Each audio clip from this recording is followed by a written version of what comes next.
It's the Austrian Grand Prix race week, and our predictions are in.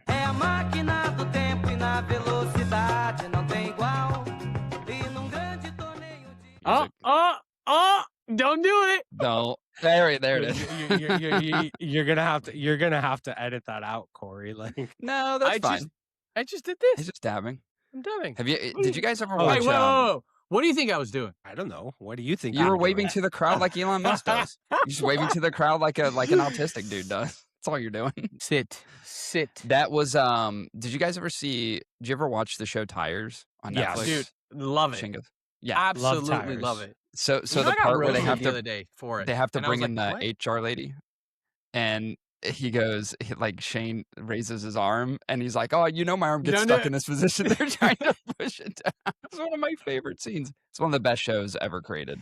That's pretty good. Anyway, here we are, Australian Grand Prix week. This is going to be an interesting one, I think. There's not been a lot in the news, but there is a specific thing that I wanted to cover topically before we get into our predictions.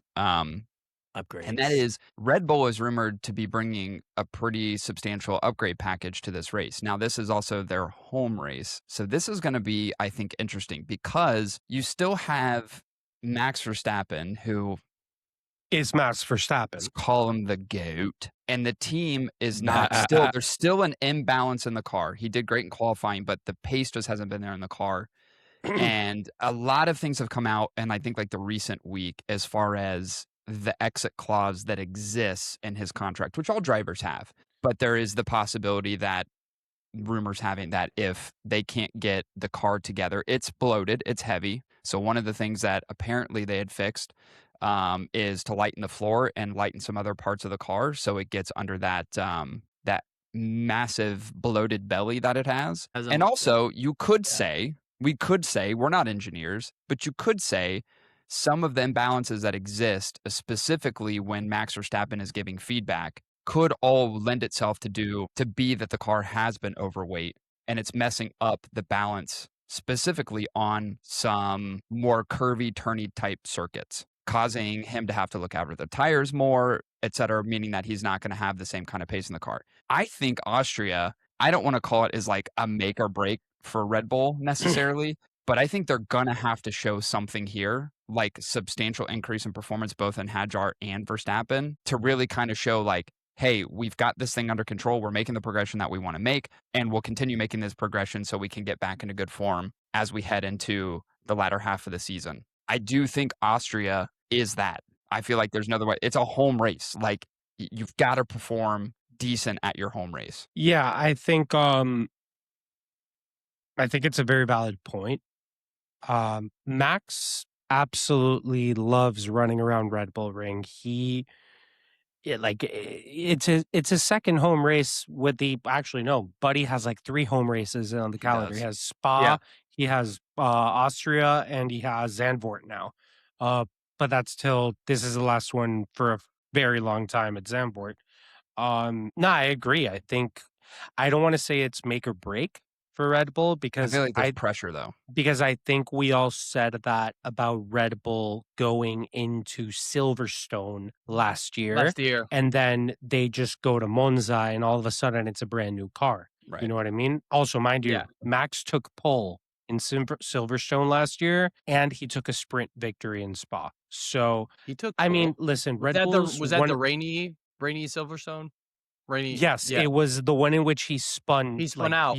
Yeah, that is true. Beautifully. That is true. So and Lando won because of it. Yes. No, Lando won because of the Piastri penalty. Correct. Lando started P6. No, Lando started P. Yeah, I think so. Was it? No. P3. He started P3. Piastri started P2, and Max took pole. Piastri made light work of Max. Lando struggled. Viewers, can you please fact check us? Can you let us know if Lando started P3 or P6? But in the meantime, JW has a mind like a steel trap. Like he is the statistician, so like there's definitely part of me that is like not going to argue anything JW says when it comes to results of previous years. Hold on. Maybe you say it with such conviction, I won't argue. Here, let's see. I have it right in front of me right now. Formula One Qatar Airways British Grand Prix 2025 qualifying results. Max Verstappen, 125.886. Oscar Piastri, 125.963. Lando Norris, 126.123. So sit the fuck down. Yeah, there you go. Let my autistic brain cook. God, it does a good job of that.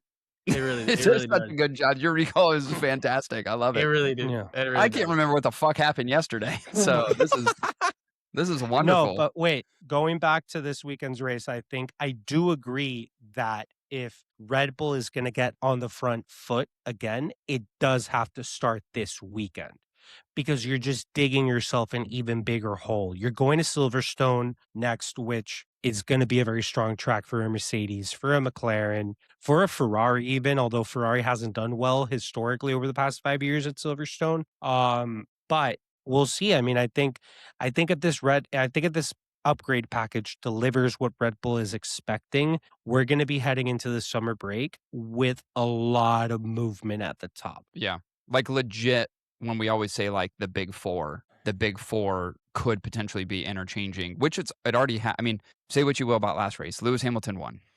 So no, you still have, listen.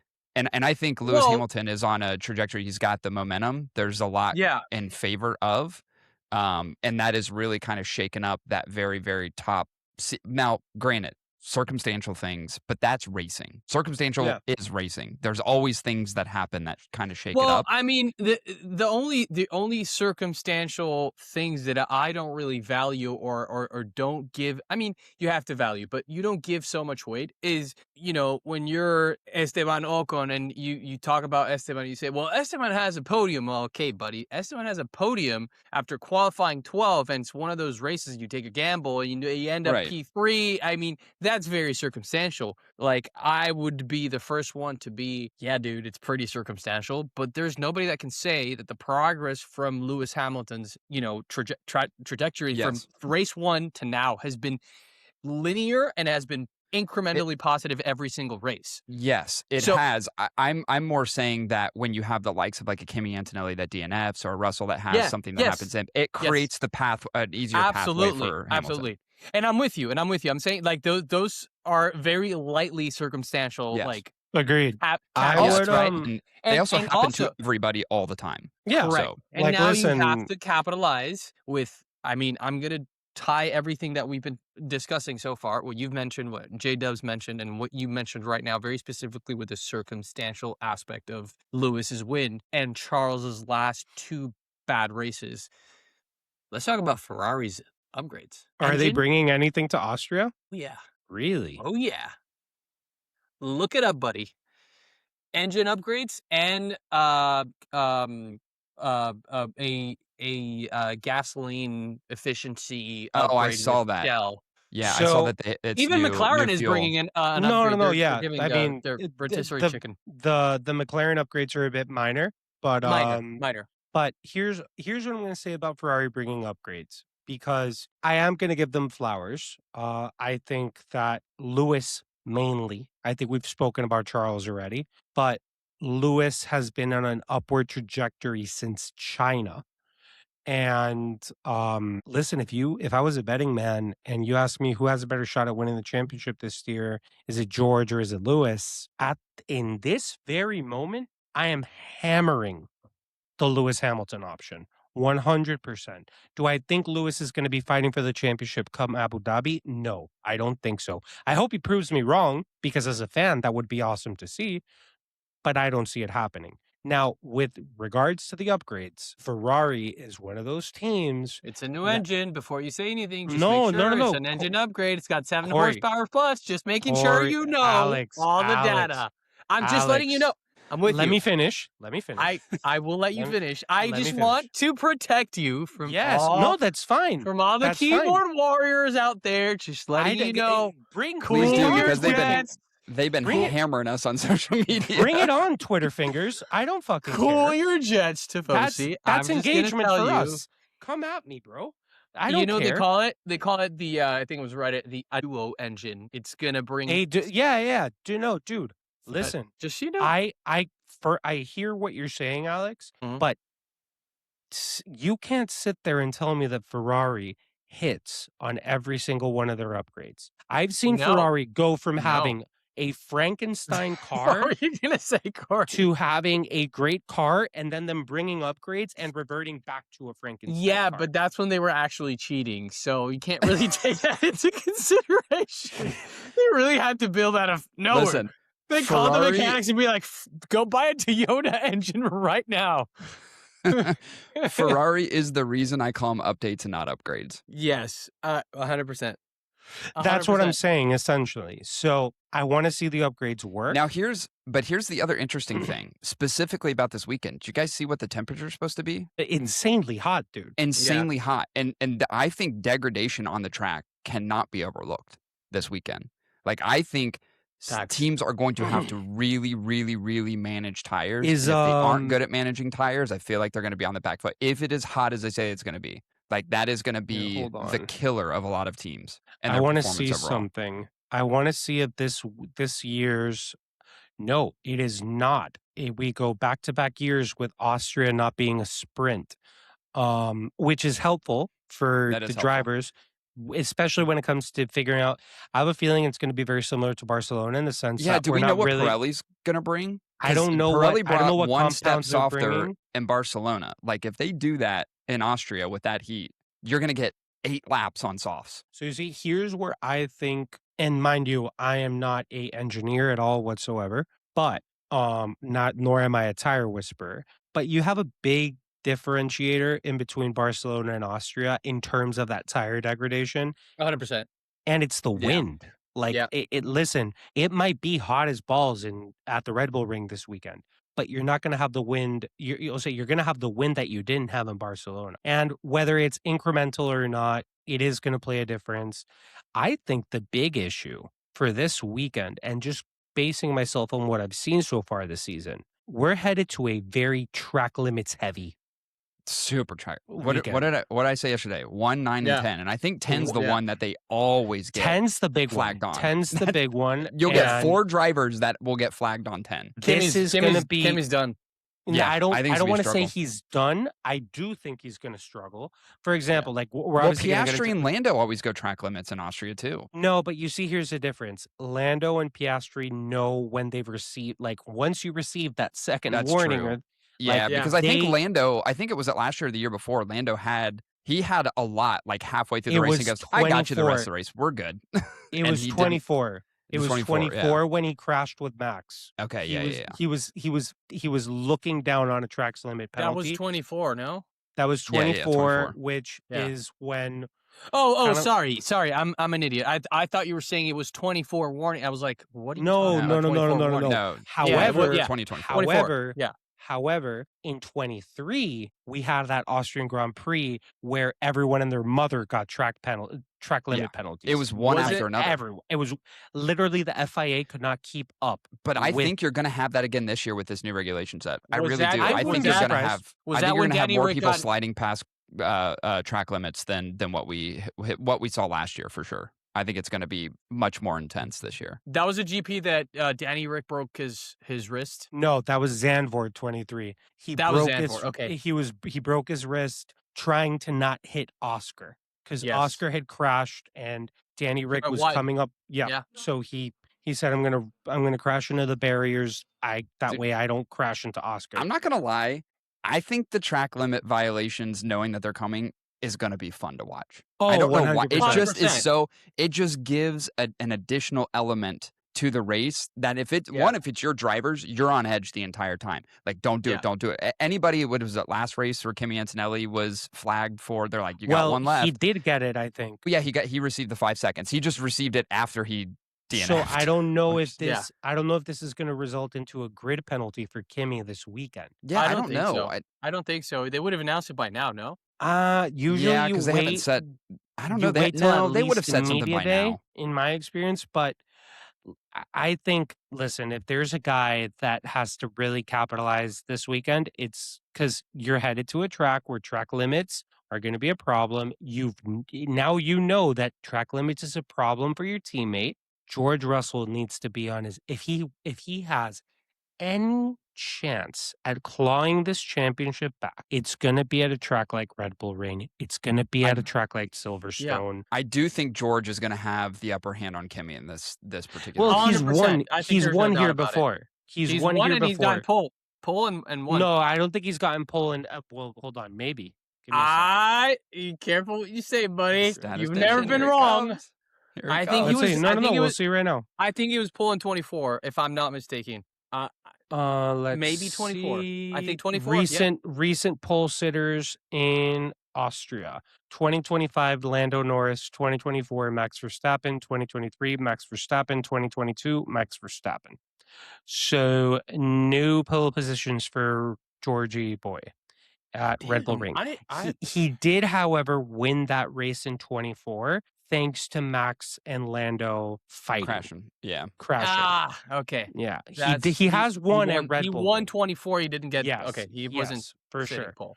Gotcha. No, I'm not going to say it's a make or break weekend for George and I'm going to propose something, boys. I think we should stop talking about make or break weekends for any team that has a Mercedes power unit. The only person that keeps bringing up make or break is you. No. You literally say, I've done it a few times. Guys, is this make or break for Charles Leclerc? No, I'm asking the he question. literally I'm not just saying said it. that he signed an extension I'm with Ferrari. not saying it. What about for anybody with a Ferrari engine, Esteban Ocon? No, but you see, like Esteban Ocon.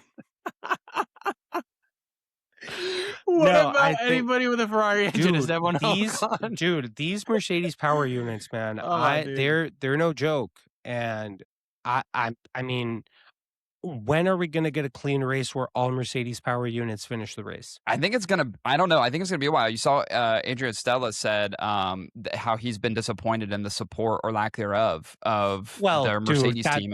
I get it. I get it. They're a second team, but they haven't dealt with the same things before. It's not about the engine not having power; it's the reliability, right? Like, and they're not getting the support that they need. But Corey, here's the thing: up until this season, and up until post 2021, really, Mercedes has been the second best Mercedes power unit team on the grid. So now that they have a leading car, of course they're not going to want to share secrets. If I was in Toto Wolff's shoes, I don't think it's sharing secrets. I think it's literally supporting the engine that you're providing a team. Like, I think that's where the headache comes from. It's not about the idea that Mercedes should or shouldn't have an advantage because it's their engine. I think it's you've contracted with a team and you have to provide support to that team.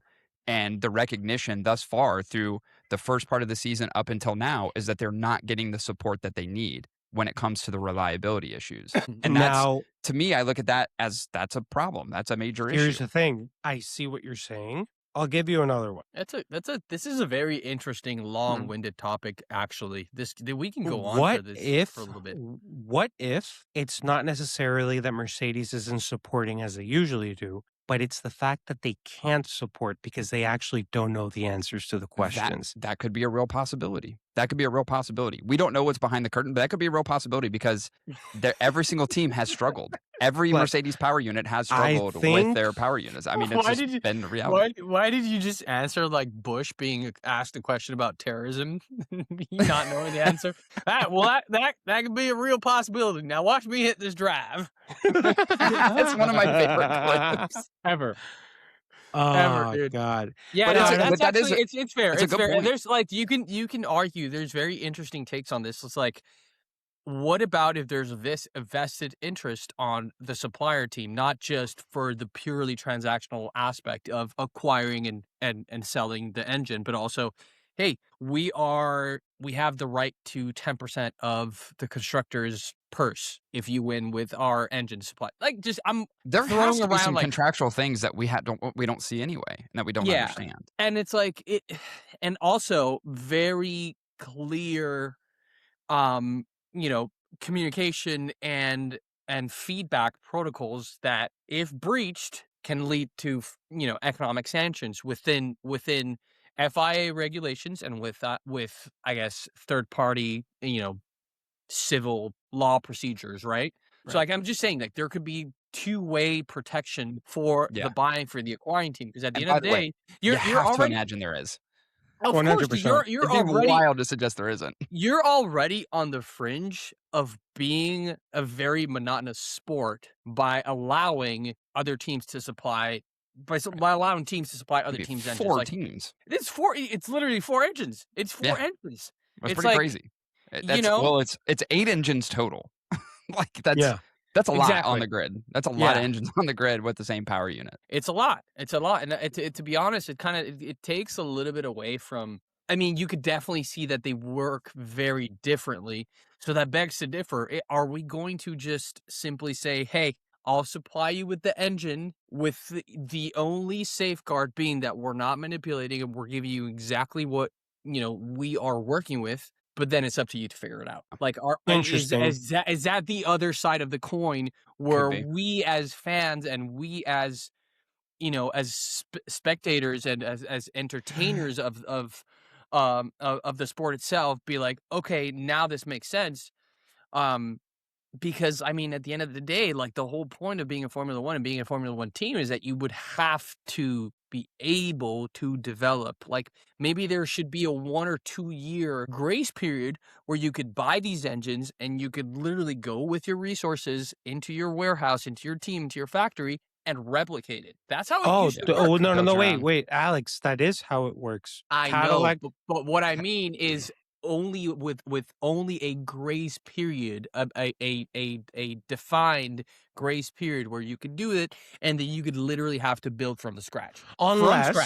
unless, of course, you opt to be a perennial customer team and you face the consequences of depending on someone else to make your engine.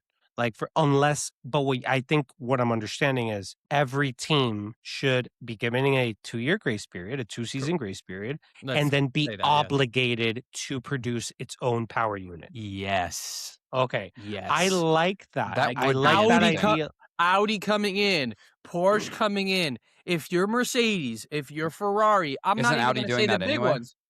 Yeah, Yes, well, I mean, but that's what exactly. Cadillac's doing at the moment. Like, Exactly. Cadillac came into F1 this season with a Exactly. Ferrari engine. Alpine, especially previously world champions, should not be acquiring Mercedes-powered units. Well, no, here's the thing. If we are going this route, right? Like, I'm Okay, just playing no, with of hypotheticals. course, but No, I like it. I like the hypothetical conversation. I think it's a conversation worth having, especially as we work our way further into this regulation, knowing already what the regulation is going to be like in 2030 with VA power units. 100%. Well, I mean, listen, I wouldn't be surprised if we get to 2030 and we see McLaren, for example, producing its own power unit. I thought they would have already done it by now. I literally thought that was the direction that they were going They've in. done it in the past. Of course. And it did not work at all. Yeah, but they also didn't have the facilities required to do it. They do now. Oh, I yeah. think that's the big difference for McLaren. Well, remember, back then, like when you think 80s and 90s, it wasn't so much about the facilities, but the talent that you had.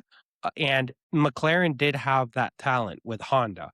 However, things changed. I remember I saw a video the other day pop up about the, have you guys ever heard about the McLaren Porsche project? It was in the early 90s. McLaren tested a Porsche engine on one of their F1 cars. Whoa. And it was apparently a epic failure. Failure.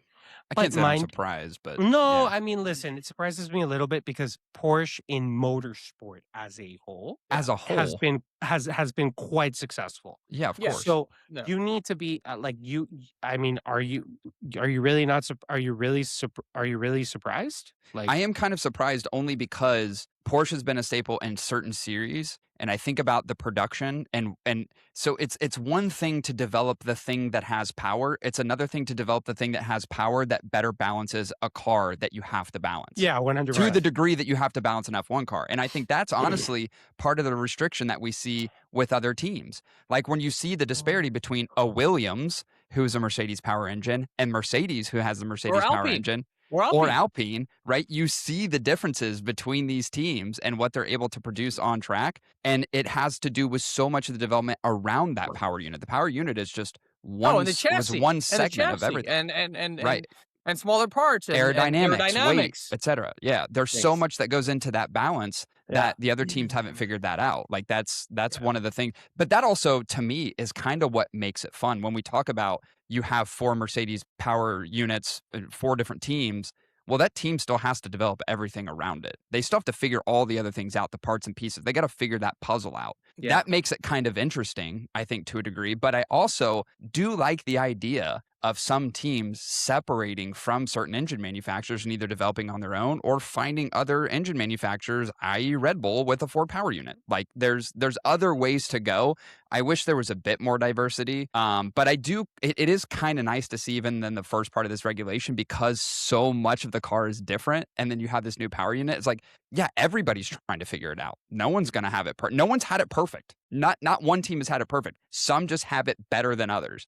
But it's not like Mercedes is just racing off like the Mercedes of old or Red Bull in their prime. They're not just racing off 50 seconds ahead. There's still power unit issues. You have other teams that have, like the likes of Ferrari, who have developed to the degree where they can stay very, very close to the Mercedes. Even McLaren starting to inch up and staying very close to the Mercedes. So it's not that massive disparity in time that we're used to seeing. We're seeing everything already early part of the season is tightening up, which there's a question that we have to answer as a part of our as our lovely game, as far as like, you know, will the winner or will second place be within 10 seconds of the winner, or will the winner be 10 seconds ahead? It's like at the beginning of the season, I would have said definitively yes. Now I'm looking at it probably not. The last thing that I want to touch on is Carlos Sainz said something interesting. I don't know if you guys saw this, where he said, what if there was a scenario in which a driver raced in each one of the cars twice a year? Oh, I saw that at the Madrid opening, like official opening event thing.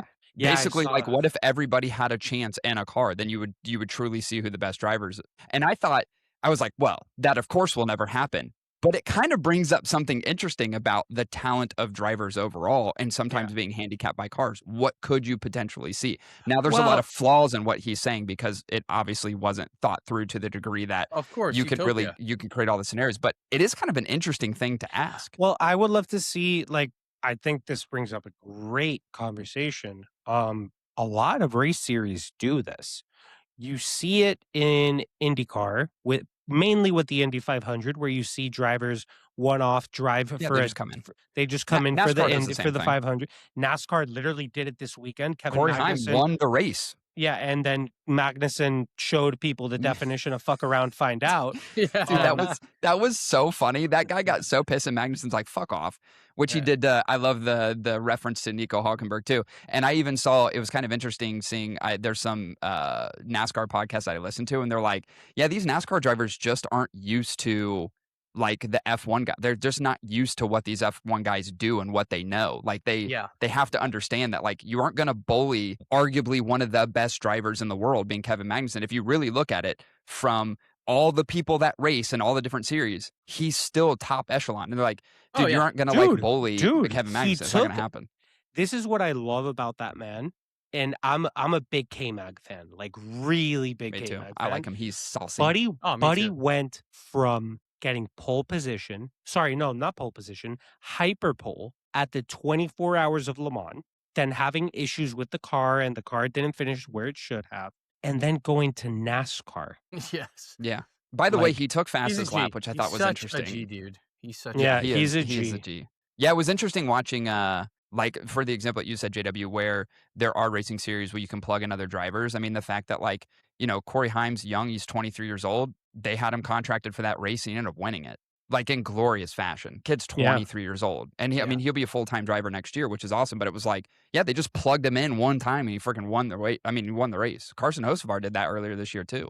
Like, you know, first time winners, you plug a guy into a seat and then, damn, you see what they can do. I think it's an interesting take. And I think listen, it's not going to change F1, but it gets you thinking about, you know, how the cars are developed and the talent of the drivers. And I think Carlos, in that, what he was saying was suggesting, I'm a top tier driver and not a top tier car. And we've already said that that's a problem. We all like Carlos Sainz. We've said it so many times on this podcast. We all love Carlos Sainz. We all think he's a great driver, but he's in a bloated Williams. I mean, what are you going to do?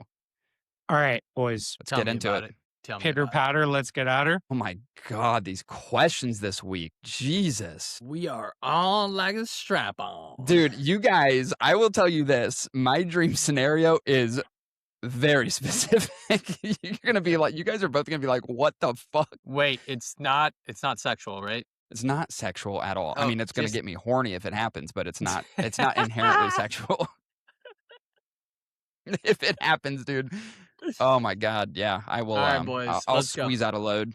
Let's do it. All right, let's start with reasonable. We're going back to the early format with some differences, and I really do like the setup of these questions. I think are really great. Alex, you did a great job bringing back some really fun questions for this race. Super stoked for that. Just took your questions and brought it back. So. Not all of them. No, I'll there's take the credit. I'll take the most improved, the most regressed. I think that was cool. Honestly, one of my favorite ones. I will walk you through it again. Don't worry. We have 5 minutes just to focus on that.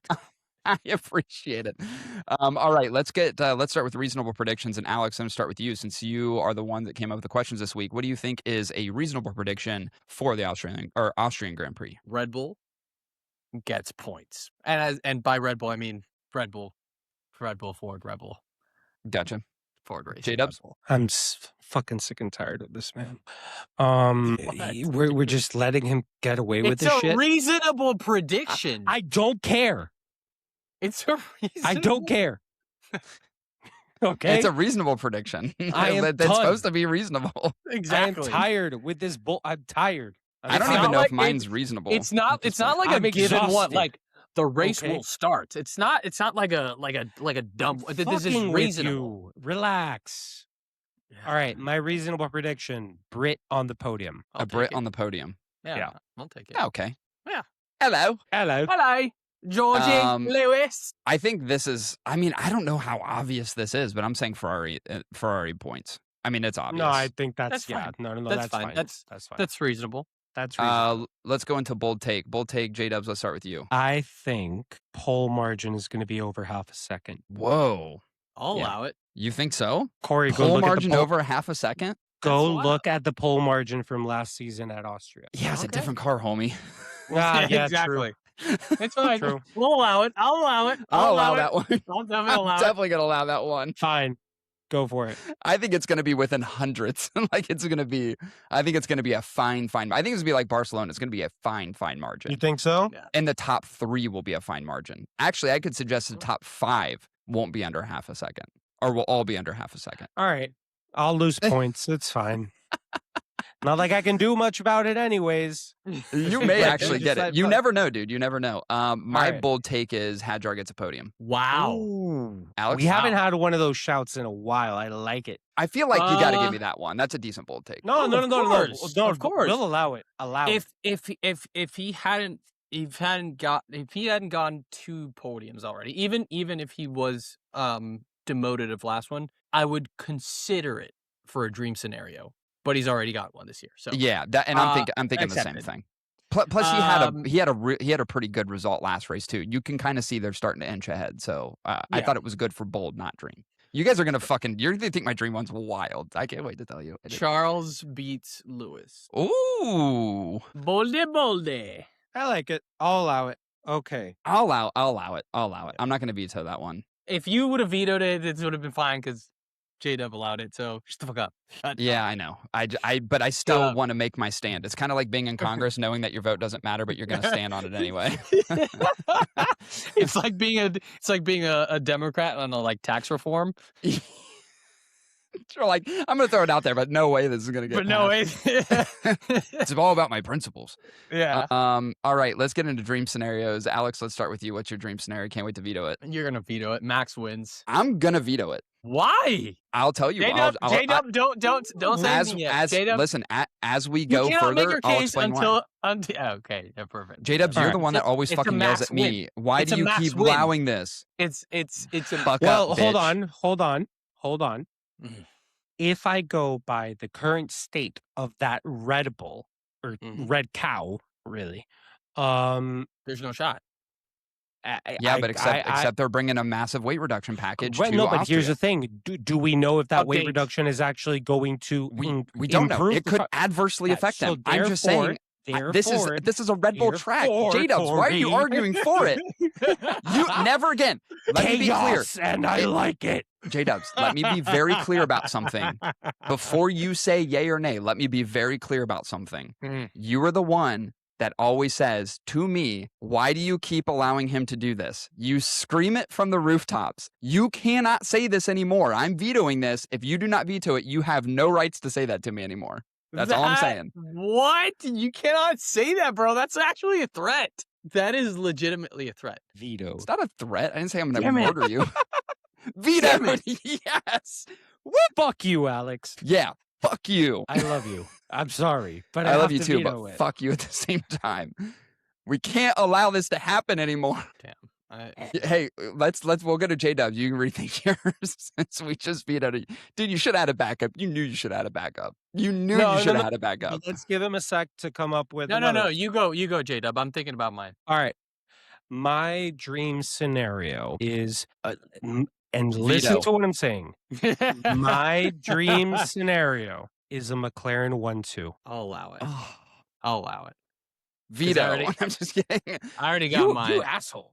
I will allow it only because I think Lando's going to do really good. I don't think Piastri's going to do good. I don't think there's a shot in hell they'll get No, listen. My mind is telling me you're a fucking idiot. Oh, 100%. Yeah, that's what Dream Scenario is all about. But yeah, literally. So, Ferrari 1-2. That's actually, I'll allow that. I'll allow that because I still think Lewis is going to have an edge on Charles this weekend. Corey, move on. What is your Corey, move on? No, Corey, we can't be this petty. Like, and I'm a pretty petty motherfucker. So, all right, you ready for mine? Okay, go for it. I can't wait for this load of shit. A safety car will be a safety car will be deployed, and there will be a safety car restart within 5 laps or less to go in the race. The end comes down to a 4-way battle between 1 Mercedes, 1 Ferrari, 1 Red Bull, and 1 McLaren. Why is that so specific? That's dude, because if he hits, it's insane. Because if it hits, I win the whole fucking season. That's worth 7,000 points. You said dream scenario, and that's what I want this race to come down to. I want it desperately to come down to something wild. So I'm being ultra specific. You want dream scenario, bitch? I'm giving you fucking dream scenario, and you cannot veto it. Of course not. Of course not. Yeah. I'm actually encouraging. Actually, you should say that one every single race. And I want to will this into existence. Never get 30 points. I'll never get 30, but that's fine. I don't want those 30 points. It's a dream scenario. I don't need those 30 points. I'm going to claw back through the remaining races of the season. 3 points at a fucking time. Ooh, that's so good. Okay. All right, boys. Moving on. Who do we think the pole sitter is going to be? And Alex, this will lead you in. My response will lead you into why I vetoed yours. So J-Dubs, let's start with you. Pole sitter. Pole sitter for me this weekend, Max Verstappen. Alex? You better not be your race winner because I will 100% veto that. You can't veto a race winner. Of course I can. Of course I can. No, you can't. Of course you can. No, you can't. How do you veto a race winner? How do you veto a race winner? If my dream scenario is Max winning. Yeah, but you can't veto a race winner. It is or isn't. You can veto any question you want. Hold on, I just got really dizzy. Dude, that's wild. Pole sitter, you're just being a vindictive little bitch. I don't like it. It's fine. It's fine. You can. Alex, it's fine because he's not my race winner. Okay, good. Yeah, Alex, he better not be yours. He better not be yours, Corey. I will end you, Charles Leclerc. Okay, I like it. I like that you back Charles, even though he doesn't warrant it. I like that you ride with your guy. Yeah. My pole sitter is Verstappen, who, to be clear, is not my race winner. Good. Okay. Good. All right, let's move on to race winner. Alex, who do you got? Max Verstappen. Veto. No, you can't veto a race winner. I know. I'm not going to veto a race winner. I think that's ridiculous, even though Alex is posing it and putting it out there. I think it's ridiculous to veto a race winner. And you kind of have to say Max Verstappen. It is kind of funny you said race winner Max Verstappen with a high degree of confidence. Also my dream scenario. Oh, you are such a shisty little shit. J-Dubs, who do you have as race winner? Did I already say you? I started with Alex, didn't I? Lando Norris. No. Shocker. Listen, I love JW. I love the fact that we're both hardcore McLaren fans, and every single week you put McLaren in the best light, and I don't pick him for shit. Yeah, I mean, because you're a smart man, Corey. You have critical analysis. One of us has to remain delusional. You have some sense in your brain. One of us has to remain delusional, because if we just let Alex pick everything that he wants to pick, like we got to keep the shit spicy. Listen, JW, you and I are going to have to spend some time during the summer break trying to figure out how we strategize to take Alex down. Really good. I already have ideas. And it involves kidnapping something. Oh, Monty, cover your ears. I picked Hamilton as the race winner. Do I believe it? You boring motherfucker. Here's the thing. I don't believe he's going to win the race. I just like the fact that he's just kind of been on a tear, and I just want to see him kind of push it through to Austria. That's the only reason I picked him. I don't think he's actually going to win the race. I truly don't. I don't think this is going to be super favorable for Ferrari. It could be. I don't know. It's a new car, so who knows? But I don't think he's actually, candidly, I don't think he's going to win the race. I just kind of want him to, if that makes sense. All right. Most improved. Alex, do you want to provide context to this? Because we're saying most improved teams within. It's essentially ascertaining a larger points to the delta that they were in the previous week. Correct? Yeah, you could say it that way. It's the most improvement in terms of points. So if a team scored 2 points last week and they scored 20, their difference is 18. Net difference is 18. And if that's the largest difference in improvement, that's the team that is most improved. The follow-up question is the most regressed team. So if a team scored 20 last race and only scored 2, and the difference was negative net 18, and that was the largest difference in terms of negative outcome, then that was the most regressed team. So really, we're talking the picks are going to be within the top 5 or 6 teams. Anybody who's regularly out of the points. Yeah. Because even if you're consistently 11 and 12 and you get one of your drivers into 10th, they only get 1 point. So it's the spread is not as large. Forget about consistently. It's last race. So if Cadillac didn't get any points last race, which was the fact, right? They got 0 points. And they, for some reason, they get 5 and 6 or 6 and 7. Right. Then that's going to be a massive point spread. That's correct. Yeah. Yep. Gotcha. So my most improved team is Williams. I was actually going to go with the same one. Williams. I know this is going to sound crazy, but I'm going Red Bull. Yes. I'm going Red Bull. That's fine. All right. You might actually win this one. Most regressed. Most regressed. Let's go. Alex, what do you think? Racing Bulls. I actually think Racing Bulls is going to have a really strong weekend, but I don't bank them enough to put them as my most improved. I don't know about that, my boy. Yeah. Most regress. I have a feeling Alpine is due for a bucket of cold water to the face. Shit weekend. Corey, what's yours? I was 51-49 on this, and it was in between Alpine and Racing Bulls, but I picked Alpine. I didn't want to, but I picked Alpine. I just think Liam Lawson's going to continue coming through, and I think Alpine is not going to have. I think Pierre Gasly is going to falter a bit. That's just my prediction. All right, let's move on. Winning margin. Will the winning margin be over 10 seconds? Alex, start with you. No. And I think J-Dubs is frozen unless he, J-Dubs frozen.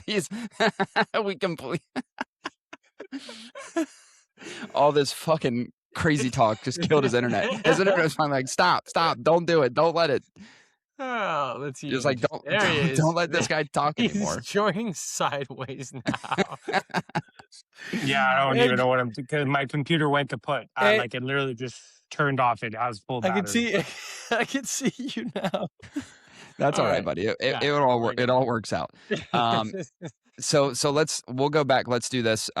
So did we say most regressed team? Yes. Yeah. I said Alpine is due for cold bucket of water. Yep. So you and I picked Alpine. Alex picked Racing Bulls. All right. Winning margin over 10 seconds. Alex said no. JW, what do you think? I agree. Also no. I think it's too tight.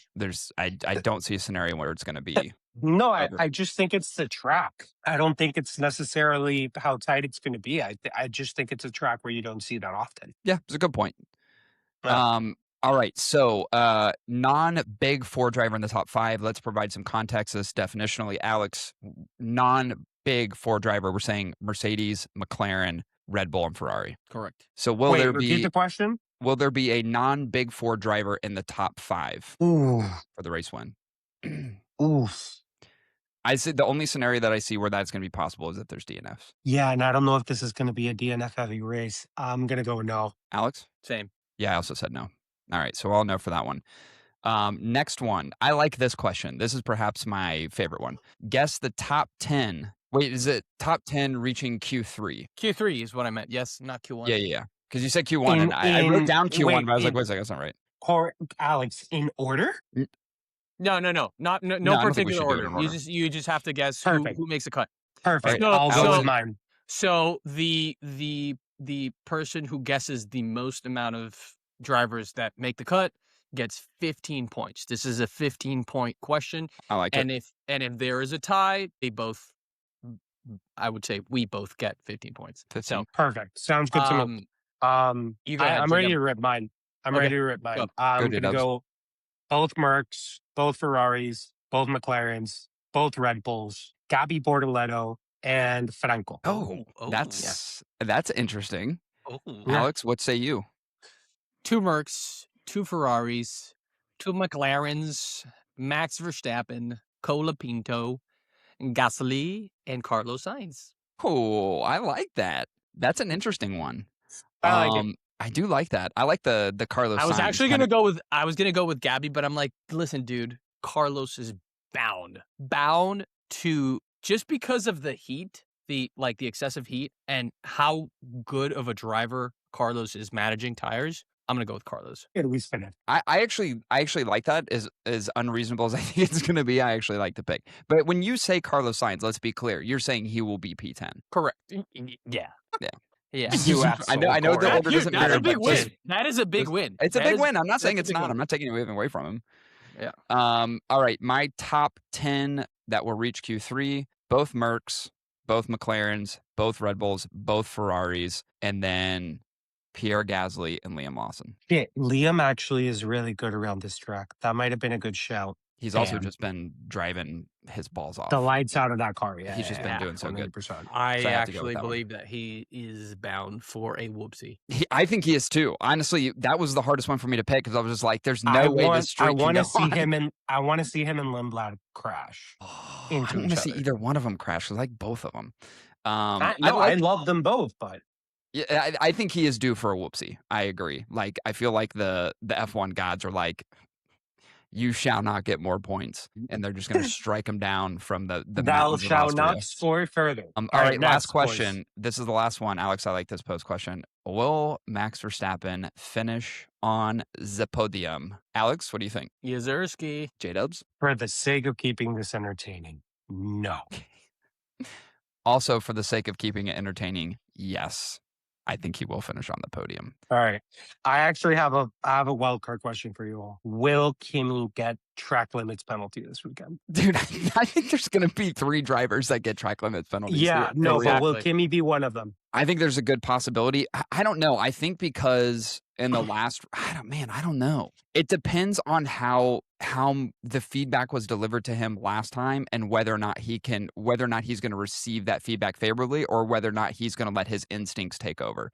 That's the thing. And honestly, I think a lot of it is going to do to how much pressure George puts on him. I think that's going to be the ultimate decider whether or not Kimi Antonelli hits track limits. I'm just going to point out Kimi has never finished a race at the Red Bull Ring in Formula One. No boy. Same thing in Barcelona. So I Well- think he will. I think he's going to get a track limits penalty this weekend. It's a track just like it's asking for it. I like the So- wild card question, no points. I also think he will probably get track limits. I think 2 other drivers will as well. I'm not going to name the drivers. I just think there's a good possibility, given new regulations, that these cars are a little bit more slippery. I think some of them are going to go a little wide, and they're going to keep going wide, especially as And mind you, they like really push. this is a track where going off has serious consequences. Serious consequences. Yep. Yeah.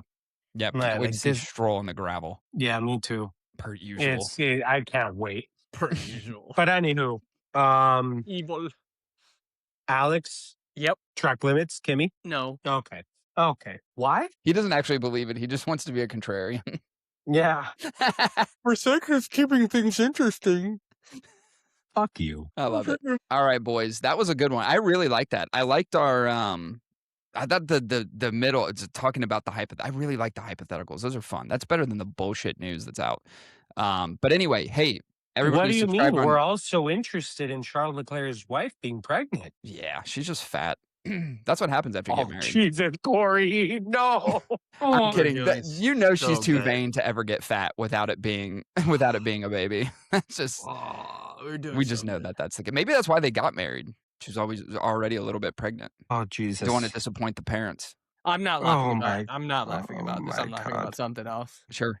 All right. Anyways. Hey, YouTube, subscribe on YouTube. We're also on Spotify. All episodes are uploaded on Spotify. We're taking off, boys. This has been a lot of fun. It's been really cool. Reception from people has been really great. Get a lot of people that argue with us on socials, and I absolutely love it. It's my favorite thing in the world. Keep it coming. I'm waiting for you. Please, Yeah, please argue. Please argue with us. Just don't fact check us, because it's don't do that. We have an Fact check me. I'm ready to slap your face for it. Yeah, that's true. Fact check me. Yeah, J-Dub's autistic brain's gonna get you. You're gonna beat that. Yeah, there you go. You ain't gonna beat that with ChatGPT. People have no idea that he has like 7 screens behind him, like listening with an AI agentic like system. Like there's an MCP That's literally just autism like brain at its finest, my and friend. just like use like the tools at your disposal. shooting all the information. Like we talk about like different things. I'm Zach Galifianakis in fucking Hangover. I love it. I got the numbers running on me. and shit. More like Between Two Ferns. Oh, you dick. Definitely. Peace. I love it. All right, we'll see you guys Peace, next week boys. for the recap. Peace, everyone.